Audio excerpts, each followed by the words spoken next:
Hi, this is Dr. Bhargava. Here is another series of great cases. We will start with this one. Here we are looking at a CT chest with an incidental finding, and that finding is related to the stomach. So the stomach is right here and the finding is right here. It's a fluid containing or hypodense structure which has a wall, and what gives it away is that there is non-dependent air. And so this is the focus we are looking at. And so a finding like this is not very common, but we see it once in a while. It may be confused with an adrenal or a splenic or a pancreatic lesion, but this is a gastric diverticulum. This is our next patient, and here also the finding is incidental. And I want to make sure that I show it to you so that this is not called inflammation or infection. And this is this particular patient was a great example of this because we see increased uptake, which is more intense than usual. And so we see this ring-shaped uptake in the anal canal on this axial fused image. This is how it's visualized on the PET axial image.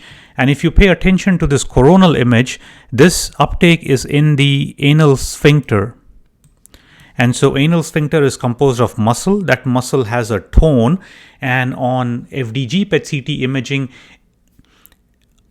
we find increased uptake or glucose metabolism in that anal sphincter. And so don't be surprised if there is focal ring-shaped uptake in the anal sphincter, which can be as intense as here and as well-defined as here. As the scanners are getting better, this finding is better, has a better resolution on imaging. Okay, moving on.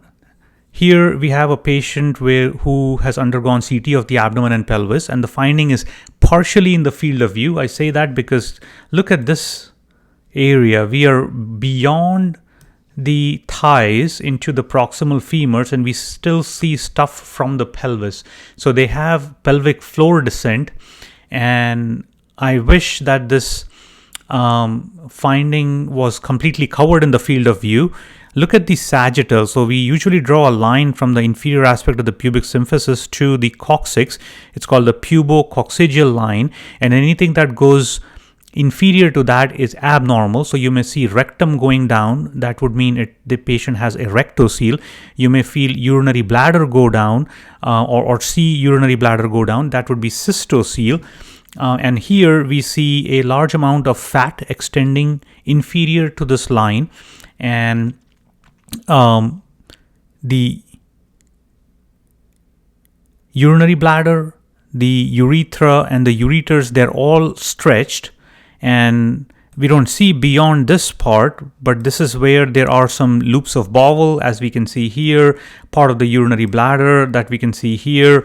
And because of that, the UVJ on the left side has also is also seeing mass effect, because of which we see hydronephrosis and hydroureter on the left side.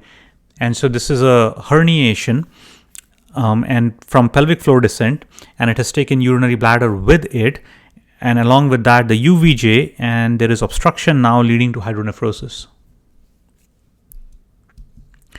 This is our next patient, and this is a great example of a pathology that we can diagnose just based on two images. So let me show you what two images we are looking at. So we have two images from the MR of the abdomen. The image on the left is a axial T2 weighted image, and on the right we have an axial T1 fat saturated image post contrast.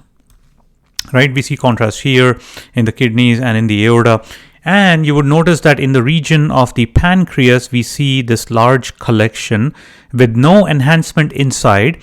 And when you compare it to T2 weighted images, you'd find that part of it is T2 bright, which is right here, showing the collection related to pancreatitis.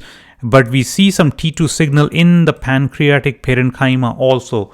And so here on the post-contrast image, we don't see that. That means that the pancreas completely is not enhancing. And so this is a great example of necrotizing pancreatitis, where almost the entire parenchyma of the pancreas is necrotic. This is our next patient. This was interesting. They presented with abdominal pain and anxiety, and review of their CT abdomen and pelvis showed this metallic structure, almost ring shaped, which is in the distal stomach, also seen here on the sagittal, and it almost looked like a ring. And so they accidentally swallowed a nose ring, and here is a review of their scout image. And so my classic teaching to the residents is whenever you see something hyper dense on a CT with metallic artifacts, always go to the scout image and figure out what that is. And so when we look at the scout image, we see that this is their nose ring that they have swallowed, that we saw previously in the stomach, and they are a rings person because in their nipples also they have rings bilaterally which look similar to their nose ring. Okay, moving on. Here we have an interesting finding, sort of frequently seen on the CT and MR of the abdomen in the kidneys, where we are looking at a coronal T2 weighted image on the top left. Then we have an axial T2 weighted image on the top right. On the bottom left, we have contrast enhanced T1 weighted fat saturated image, and on the bottom right, we have contrast enhanced image again. And so the finding is these T2 hyperintense foci in the renal pelvis, right? Is this hydronephrosis? Well, it sure does look like it could be hydronephrosis, but the post-contrast scan shows that there is no accumulation of urine here, and at an inferior level, we see the ureters carrying the urine normally. And so there is no hydroureter. And so what are these T2 hyperintense structures in the renal pelvis? These are parapelvic cysts. And so when you have parapelvic cysts, they can be confused with hydronephrosis. But on post-contrast delayed images, when you give kidneys enough time to produce and excrete urine, which could be on a CT or MR, then you can differentiate parapelvic cysts from hydronephrosis, because excreted contrast will not accumulate in parapelvic cysts, but it will come down through the normal collecting system, which probably is somewhere hidden here. Because of the cyst, there is mass effect, so we don't see it very clearly, but we see the contrast going down the ureters very well. Also called peripelvic cysts. Okay, here's our next patient, and we are looking at a finding in the liver on a multiphasic study, non-con, arterial phase, portal venous, and delayed. And so we find that on the non-contrast enhanced image, there is some hyperdensity inside, which shows no contrast enhancement on the follow-up images. And so this location is a subcapsular location, and because there is hyperdensity to begin with, there's probably a hematoma or blood there. And if there is a hematoma, we don't expect it to enhance, right? So this is a great example of a subcapsular hematoma in the liver. The common reason for a finding like this could be either iatrogenic from a biopsy procedure or post-traumatic. Yep, those are the two common things that I can think of.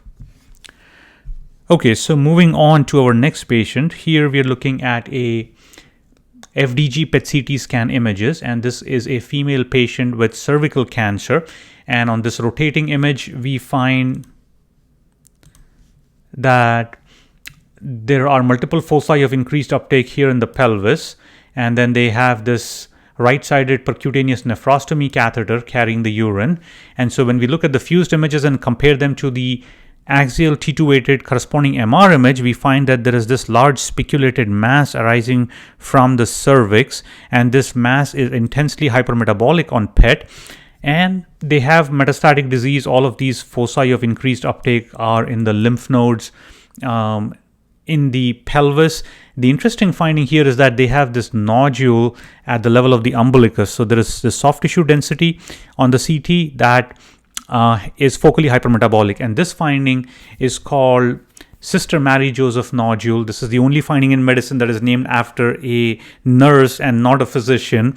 And this finding is common in patients with abdominal pelvic malignancies where there is peritoneal spread and some tumor cells lodge at the side of the umbilicus and they start growing there.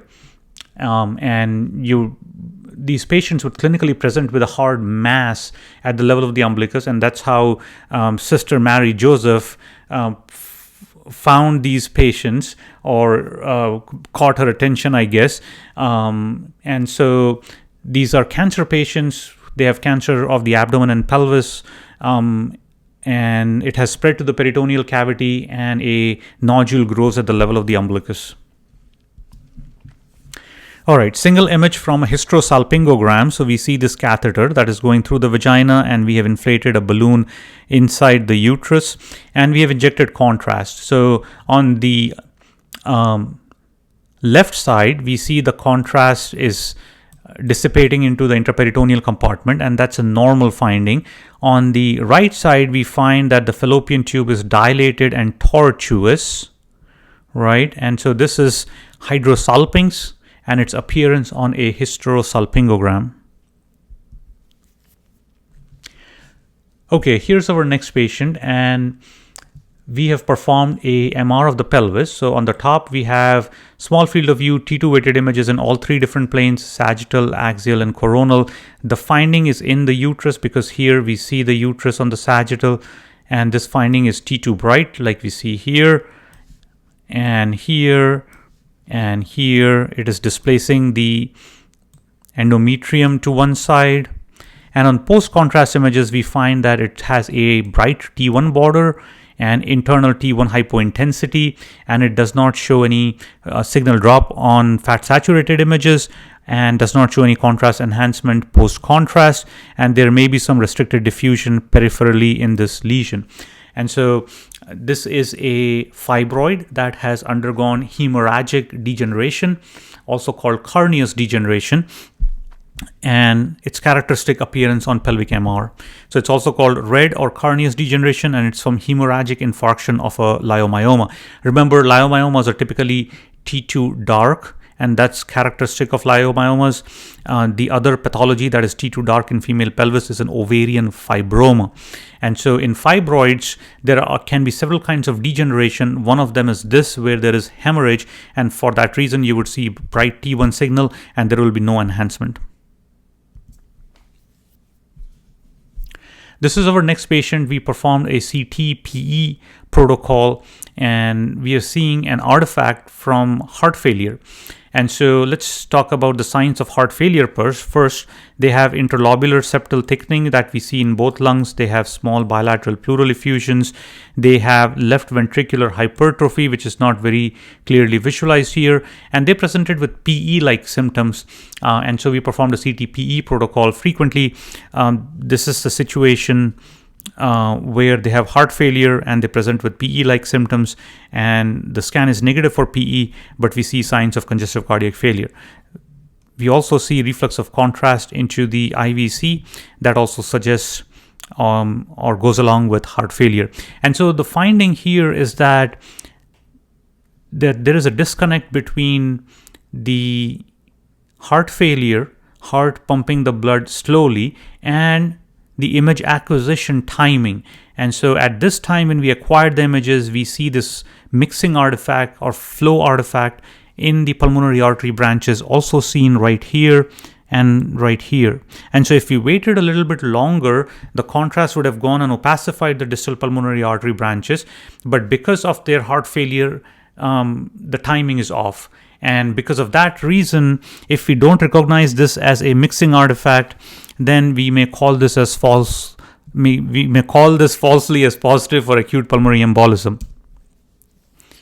So this is a flow artifact, and it can be called false positive for pulmonary embolism if you're looking for filling defects. So make sure you look at any filling defect in more than one projection to make sure that it's not an artifact.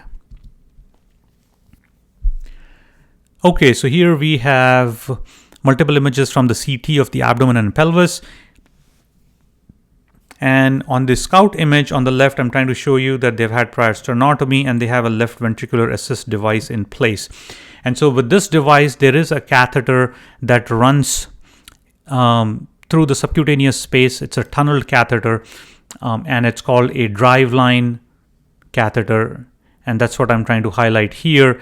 And because it comes out of the skin, maybe somewhere in this region, we are worried that there may be an infection. That's like the most common complication of left ventricular assist device, and a CT scan is frequently performed to look for that. And here on the axial image, we find that there is fluid around the catheter. This fluid has thick rim enhancement suggestive of abscess formation, and we also see that finding right here of fluid around the catheter, right there, thick enhancing wall consistent with abscess formation from an infection.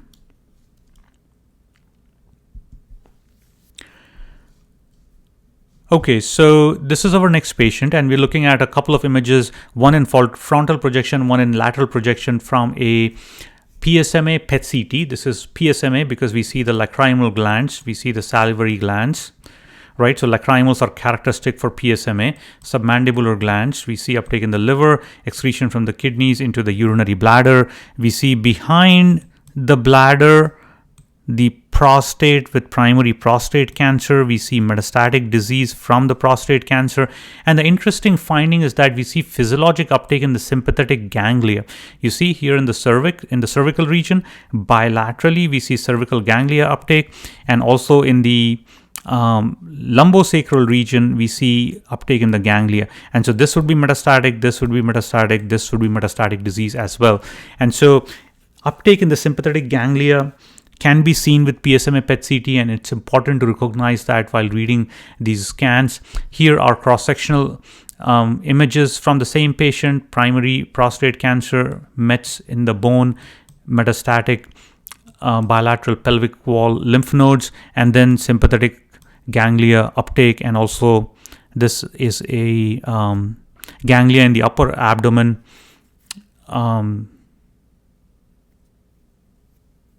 The stellate ganglion.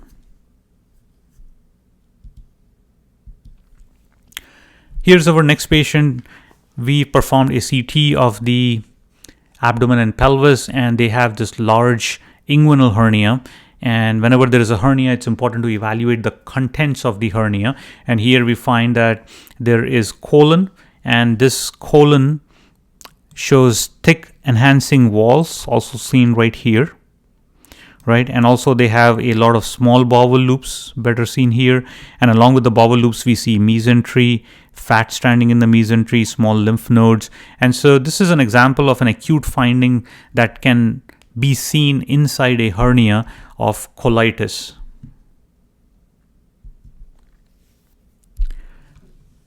All right, this is our next patient. We're looking at a chest x-ray, and as we pay attention to this tube that is supposed to be a Dobhoff tube, and it was supposed to end in the stomach, it curves slightly distal to the GE junction, and the most distal end of the tube, which is radio opaque and linear, is seen right here. So it's a malpositioned Dobhoff tube with its tip pointing superiorly in the mid esophagus. And so if you see something like that, please call the provider and let them know that there is a malpositioned tube. It needs to be removed, and another tube needs to be put in. Okay, two images, reconstructions. One is coronal, the other is sagittal from a CT of the chest. Now on axial images, sometimes it's very hard to pick up motion artifacts. But when you reconstruct coronal and sagittal from those source axial images, the motion artifacts become very clear. They're seen as this step ladder appearance that we see here on both the coronal and the sagittal images. And so this is a great example of motion artifact on CT. Here's our next patient, and this is a single coronal T1 weighted, fat saturated post-contrast image at the level of the liver, showing this large tumor that is extending into the hepatic veins and also through the hepatic veins into the IVC up to the or into the right atrium. And so this will be a LR-TIV or tumor in vein for evaluating HCC. You can see here that the liver contour is nodular, and so this patient has cirrhosis and a HCC that is growing through the hepatic vein into the right atrium.